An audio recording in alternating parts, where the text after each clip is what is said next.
On se retrouve aujourd'hui pour une vidéo concernant le genre de l'œuvre, toujours pour Pot-Bouille de Zola. Nous allons d'abord voir que nous pouvons considérer Pot-Bouille comme un roman naturaliste. En effet, nous pouvons tout d'abord remarquer que Zola ancre son roman dans un cadre spatio-temporel typique du naturalisme. En effet, le roman se déroule à Paris et les lecteurs peuvent d'ailleurs reconnaître tous les lieux cités de la capitale. Aucun n'est inventé. Zola, comme à son habitude, s'est fortement documenté pour décrire l'immeuble de la rue de Choiseul, dont l'incipit donne une vision très précise. Je vous rappelle que nous avons effectué une étude linéaire sur cet extrait. Au niveau temporel, on peut dater le début du roman en 1861. Un complément circonstanciel de lieu situe la scène, un sombre après-midi de novembre. Par la suite, dans le roman, d'autres éléments permettent de faire référence à l'époque. Par exemple, au chapitre 5, le docteur Juillerat et l'abbé Mauduit sont totalement opposés concernant l'affaire de Rome. Le premier considère que la ville doit revenir au roi d'Italie pour achever l'unification du pays. Le docteur Juillerat incarne des idées plutôt révolutionnaires et en opposition avec l'Empire, et le second affirme qu'elle doit rester aux mains du pape. Et c'est en effet une affaire qui va déchaîner un petit peu les débats, notamment au Sénat à l'époque. À la fin du roman, les hommes débattent des élections législatives de mai 1863, où l'opposant politique à Napoléon III, Adolphe Thiers, a été élu député. Ce dernier critique d'ailleurs la guerre coûteuse entreprise par l'empereur au Mexique, dont il est question aussi dans l'échange entre les personnages masculins. D'autre part, Zola, en décidant d'ancrer son roman au sein de l'immeuble de la rue Choiseul, il va passer en revue une espèce de microcosme représentatif de la société de son époque. En effet, les classes populaires sont présentes, à travers les domestiques et les locataires habitant sous les toits, comme le menuisier, puis la repiqueuse de bottines. La petite bourgeoisie, elle, avec des moyens financiers limités, est incarnée par les Josserand et les Pichon. Quant à la bourgeoisie intermédiaire, elle est représentée par la famille Campardon, et la haute bourgeoisie, proche de l'aristocratie, se matérialise dans les familles Duveyrier et Vabre. Enfin, Madame Édouin et Octave, eux, sont le symbole de cette bourgeoisie qui investit dans le commerce et pense à l'avenir.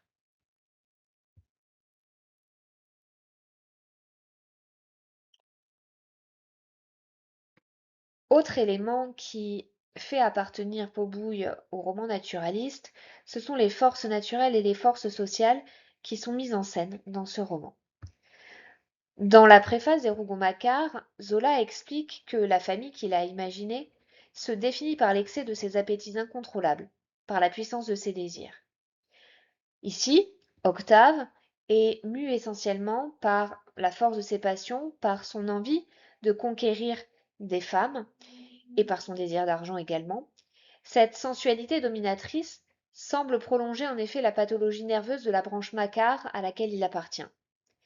Mais dans ce roman, c'est moins l'hérédité que le déterminisme social que Zola met en évidence. Il analyse comment l'éducation, la classe sociale ou encore les ambitions matrimoniales et financières conditionnent les comportements des personnages. Madame Josserand, et Berthe sont obsédés par l'argent et les dépenses qu'il permet. Quant à l'oncle Bachelard, il se livre à des orgies de nourriture et de boissons. Dans une espèce de on a quasiment là un personnage rabelaisien dans la démesure dont il fait preuve dans ses appétits. Très souvent, Zola met aussi en avant l'animalité de ces personnages. Ainsi, on retrouve de nombreuses métaphores renvoyant à la bestialité. Monsieur Campardon appelle sa femme Rose ma cocotte, on retrouve des insultes du type en voilà des dindes, et bien sûr, on ne peut oublier le dernier mot de Julie, qualifiant les bourgeois de cochons et compagnie, regroupant donc tous les bourgeois sous cette idée de cochonnerie masquée derrière les apparences. Les relations hommes-femmes, quant à elles, sont sur le mode de la prédation. Madame Josserand veut attraper un mari pour sa fille, comme à la chasse, et Berthe se compare d'ailleurs au chasseur qui achève d'un coup de poing brutal le lièvre qu'il s'est essoufflé à poursuivre. Les hommes sont véritablement des prédateurs qui abusent de leur proie féminine. C'est le cas d'Octave, qui viole Marie Pichon, qui viole Berthe. C'est le cas de Trublot. C'est le cas de la quasi-totalité des hommes présents dans le roman. Autre aspect que l'on peut mettre en évidence, c'est que ce roman semble emprunter certains éléments à l'esthétique théâtrale. En effet, il y a plusieurs éléments qui font penser à une écriture dramaturgique. Tout d'abord, on a une unité de lieu, puisque tout se passe globalement dans l'immeuble, même si on a parfois des sorties en dehors de l'immeuble. Chaque chapitre constitue ainsi en quelque sorte une scène, puisque ce chapitre va se dérouler le plus souvent dans un seul appartement dont les personnages vont entrer et sortir comme dans une scène de théâtre. Quant au motif des portes d'acajou, ils peuvent faire écho aux rideaux de théâtre, puisqu'en effet les bourgeois vont jouer une forme de comédie sociale dans la sphère publique, mais une fois le rideau tiré, une fois les portes d'acajou refermées, tous leurs vices vont être révélés. D'autre part, vous avez de la chance puisque c'est le roman le moins descriptif de Zola et en effet une place très importante a été accordée au dialogue dans ce roman euh, qui en effet voilà, laisse vraiment de côté la description.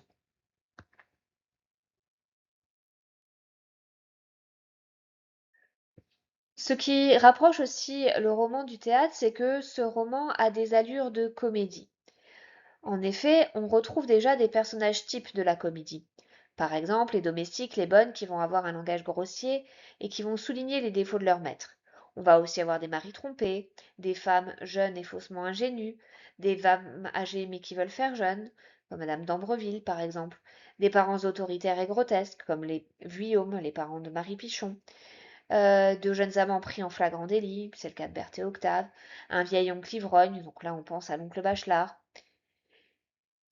D'autre part, ce roman semble aussi avoir recours au ressort du vaudeville, qui est un genre théâtral comique très en vogue au XIXe siècle.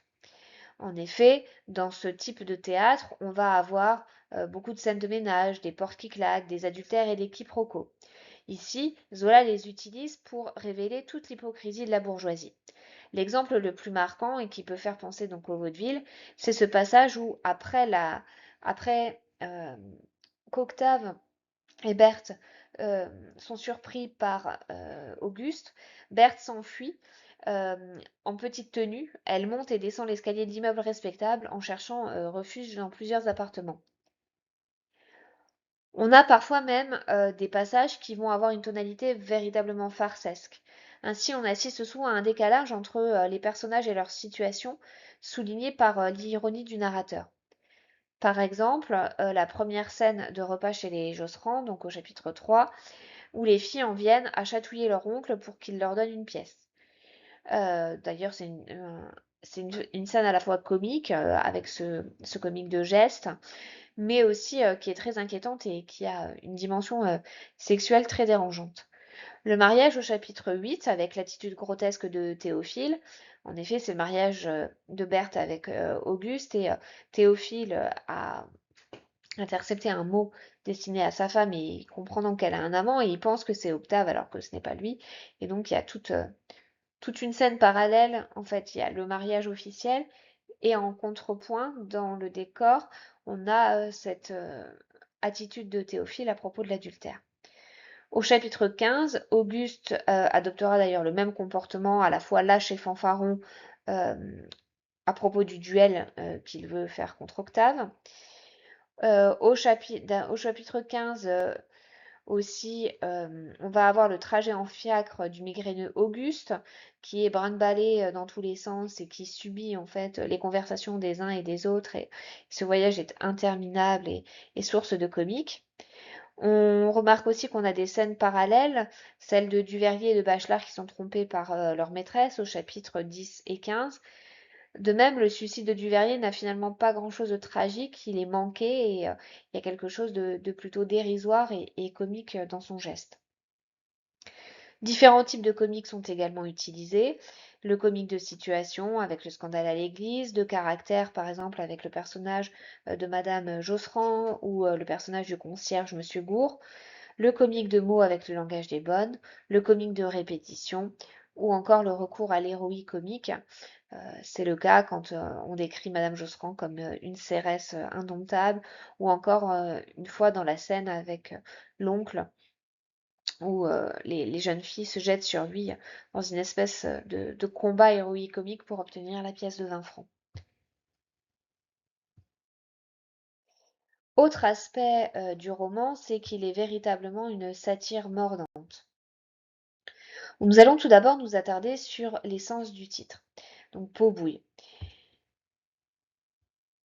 Pot-bouille, au départ, donc au XIXe siècle, il y a un sens littéral, ça désigne un plat très simple de cuisine familiale. Ça ressemble plutôt à une espèce de pot-au-feu, à un ragoût dans lequel on va faire mijoter ensemble des viandes et des légumes. Ce n'est pas un mets raffiné, c'est plutôt un mets populaire. Et ce premier sens convient parfaitement à ce roman qui se déroule presque entièrement à l'intérieur d'un immeuble bourgeois où les cuisines, les offices et les domestiques occupent une place essentielle. Le sens populaire, au XIXe siècle, l'expression, elle va aussi avoir un sens figuré, et dans ce cas, elle désigne les affaires de famille, les petites histoires domestiques, les intrigues derrière les portes du foyer. C'est donc finalement l'envers du décor. Or, c'est bien le projet de Zola que de révéler pardon, les stratégies matrimoniales, les calculs financiers, les hypocrisies, les adultères, les violences physiques et morales qui se cachent derrière la façade respectable de l'immeuble de la rue de Choiseul.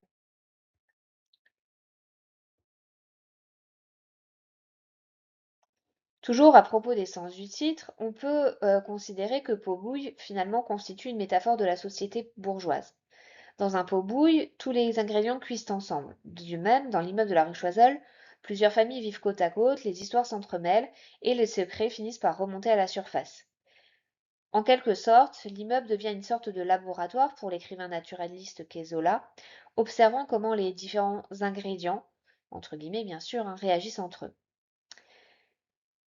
Enfin, ce terme de pot-bouille a une connotation peu appétissante puisque ce mélange, ce bouillonnement indique une espèce de fermentation. Bien entendu encore à prendre au sens figuré puisqu'il s'agira de celle des désirs, des rancœurs, des jalousies, des ambitions. On retrouve cette idée notamment dans le chapitre 13 où Berthe et Octave entendent les propos orduriers que les bonnes tiennent à leur rencontre, en même temps qu'elles balancent par les fenêtres les restes de la veille. Finalement, les ordures ménagères accompagnent les ordures morales. Et je vous renvoie, pour plus de détails sur cette scène, à l'étude linéaire que nous avons consacrée à ce passage.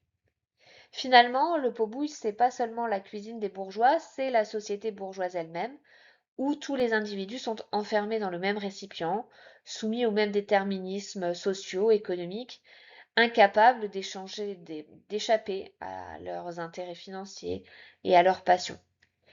Euh, Cette image, elle explique aussi pourquoi on a tellement de scènes de repas, de cuisine et de déchets alimentaires dans le roman. Finalement, cette nourriture qui est évoquée par Zola n'est jamais seulement réaliste, elle devient aussi un symbole de cette satire sociale. Et je vous rappelle au passage que le mot satire vient de satura en latin, qui désigne un mélange, un pot pourri. Et donc finalement, sans aller jusqu'à dire que Zola a pensé à cette étymologie, on a bien cette idée de pot pourri, de mélange, qui va permettre de faire la critique ici de la bourgeoisie. En effet, la pourriture de la bourgeoisie, comme Zola l'indiquait dans son dossier préparatoire à Pot-bouille, c'est la première cible de la satire de l'auteur naturaliste. En effet, Zola va faire tomber les masques arborés par la bourgeoisie, accrochés au règne des apparences. Tout comme l'immeuble, ses occupants cherchent à conserver une dignité morale alors qu'elle n'est finalement qu'illusion. Notamment, il faut faire croire à la solidité de la famille et préserver les bienséances. Dès l'Incipit, par exemple, quand Pardon va édicter à Octave une règle de conduite au sein de l'immeuble, surtout pas de femmes. En réalité, cette règle n'est que de façade et il faut juste ne pas faire voir les femmes que l'on peut avoir ou ramener dans l'immeuble. puisque Compardon lui-même a une maîtresse au sein même de son foyer, Gasparine, la cousine de sa femme Rose. Madame Duveyrier, quant à elle, fait mine de ne pas être au courant de la double vie de son époux. Quand Théophile Vabre veut confronter son épouse, Valérie, au sujet de ses infidélités, les autres femmes s'unissent contre lui et protègent Valérie. Donc on voit qu'en fait, on étouffe tout ce qui va tourner autour des femmes et de l'adultère. La bourgeoisie se caractérise aussi par son ostentation. Elle veut montrer qu'elle a des biens financiers, qu'elle a de la richesse. Et d'ailleurs, on retrouve ce motif récurrent de la Légion d'honneur à propos des hommes, qui veulent tous l'avoir et l'arborer fièrement. Madame Josserand se vante de la liaison de son fils Léon avec Madame d'Ambreville. Donc on a vraiment ce souci de l'apparence. On peut repenser aussi aux robes que Madame Josserand va sans cesse retaper pour ne pas avoir l'air d'être dans le besoin. Même l'abbé Mauduit participe à ce règne du faux-semblant. Il est parfaitement conscient de la corruption morale de ses ouailles, mais il les protège en jetant sur cette bourgeoisie gâtée le manteau de la religion. Autre cible de la satire, ça va être l'obsession pour l'argent. En effet, le souci de l'apparence et l'importance de l'aisance financière font de l'argent un moteur essentiel dans l'intrigue. Les familles qui en manquent sont bien sûr focalisées sur les économies qu'elles peuvent faire ou le désir d'avoir plus de moyens. Par exemple, les parents de Marie Pichon voudraient qu'elle n'ait qu'un enfant en raison de leurs revenus limités. Chez les Josserand, la nourriture est rationnée, les robes sont retapées à de multiples reprises. Madame Josserand ne cesse de répéter que l'argent est l'argent, quand on en a, le plus court est de se coucher. Moi, lorsque j'ai eu 20 sous, j'ai toujours dit que j'en avais 40, car toute la sagesse est là, il vaut mieux faire envie que pitié. Par conséquent, pour satisfaire les envies de sa femme et de ses filles, Monsieur Josserand s'épuise à faire des bandes à 3 francs. L'oncle Bachelard ne veut pas donner la dot promise à sa nièce Berthe et la réserve pour Fifi. Berthe et Hortense vont se jeter sur l'oncle dans une scène ambiguë pour en obtenir une pièce de 20 francs. Berthe Josserand, devenue Vabre, fera dépenser beaucoup d'argent à son amant Octave Mouret. Et les familles riches se déchirent au sujet de l'héritage du père Vabre. Autre cible de la satire zolienne, c'est la condition féminine. En effet, les femmes, à cette époque-là, n'ont pour rôle que d'être des épouses et des mères. Le Code civil, d'ailleurs, leur interdit la possibilité de divorcer, leur interdit de pouvoir travailler, d'avoir un salaire, de faire des achats sans avoir le consentement de leur mari. Et si jamais on a un adultère qui est pris en flagrant délit, en fait, il est vraiment condamné pour les femmes, alors qu'on est bien plus tolérant à l'égard des hommes. Dans le roman, on voit que le mariage est une affaire d'argent. Les unions sont arrangées entre familles selon des critères financiers. Par exemple, on peut rappeler le début du chapitre 7, où le lecteur assiste au calcul des Josserand dans la perspective du mariage de Berthe avec Auguste, en mentant sur la dot et en évitant une assurance dans le contrat de mariage. D'ailleurs, c'est plus le passage chez le notaire qui scelle l'union que la cérémonie religieuse qui tourne au fiasco, encore une fois à cause de Théophile qui veut se venger des infidélités de sa femme. De plus, ces mariages sont malheureux, les femmes y apparaissent comme les proies d'époux aux appétits insatiables, elles acceptent alors des arrangements pour y échapper. Par exemple, Clotilde Duverrier tolère les incartades de son mari avec Clarisse pour éviter ce qu'elle appelle l'abominable corvée, et Madame Campardon laisse s'instaurer un ménage à trois dans son foyer. Les femmes aussi apparaissent comme des êtres étranges, qualifiés souvent d'hystériques, à l'instar de Valérie. Le docteur Juillois doit d'ailleurs s'occuper spécialement des maladies des femmes, et il est d'ailleurs supplié par Théophile pour l'aider à adopter son épouse et à éviter ses crises. Les plus pauvres de ces femmes sont chassées, comme la piqueuse de bottines, méprisées, comme la mère Pérou, qui subit les violences verbales du concierge. Les chimères, comme Adèle et la repiqueuse de bottines, sont mal vues et sont conduites à abandonner leur enfant ou à le tuer. En lien avec cette condition féminine, Zola va aussi critiquer l'éducation des filles. Le roman va en effet mettre en scène des femmes dont l'éducation est remise en question. Par exemple, Berthe, qui n'a appris que le piano et l'aquarelle, a reçu à la maison, comme il est dit au chapitre 16, un cours de prostitution décente et permise. En effet, sa mère l'envoie littéralement à la chasse au mari avec des conseils plutôt douteux. On oublie sa main, on permet les enfantillages sans en avoir l'air, enfin, on pêche un mari. Et Berthe, dans la lignée de sa mère, ne va voir ainsi en son mari qu'un moyen de dépenser plus d'argent. Marie Pichon, elle, a été élevée dans une sorte de cocon par des parents qui souhaitaient ainsi préserver sa vertu, puisque selon Madame Vuillaume, une demoiselle en sait toujours de trop. En réalité, cette naïveté va la conduire à être la proie sexuelle d'Octave Mouret. Monsieur Campardon sélectionne les articles de presse que sa fille Angèle a l'autorisation de lire au chapitre 9 et il pense avec son épouse que la bonne Lisa a une bonne influence sur sa fille. En réalité, la domestique déniaise Angèle sur les réalités de la vie et du sexe. De même, il pense que Marie Pichon est un modèle de vertu alors qu'elle vient d'avoir une relation sexuelle avec Octave. Est-elle assez comme il faut? L'éducation dans la famille, mon cher, il n'y a que ça. Donc là, on sent toute l'ironie de Zola dans cette réplique de Campardon.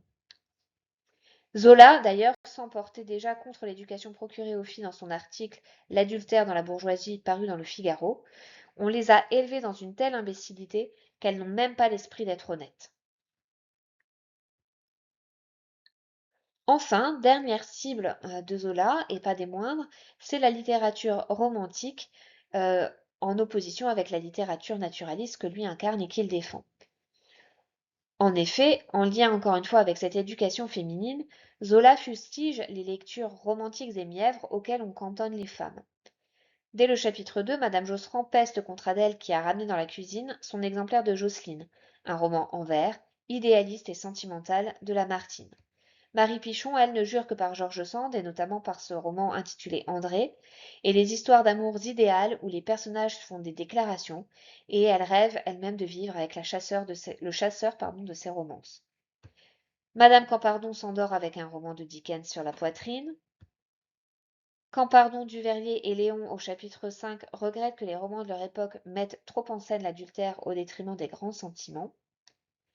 Marie n'aime pas la littérature réaliste que lui rapporte Octave, comme celle de Balzac, qui n'a que des choses désagréables à dire parce qu'elle ressemble trop à la vie. Donc là, on sent bien sûr l'ironie de Zola qui est en faveur de ce type de littérature.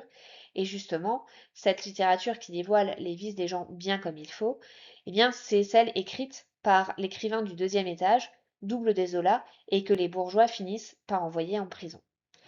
Voilà pour cette longue vidéo sur le genre de l'œuvre qui vous a permis d'essayer d'en voir un peu les multiples facettes. On se retrouve bientôt pour une autre vidéo.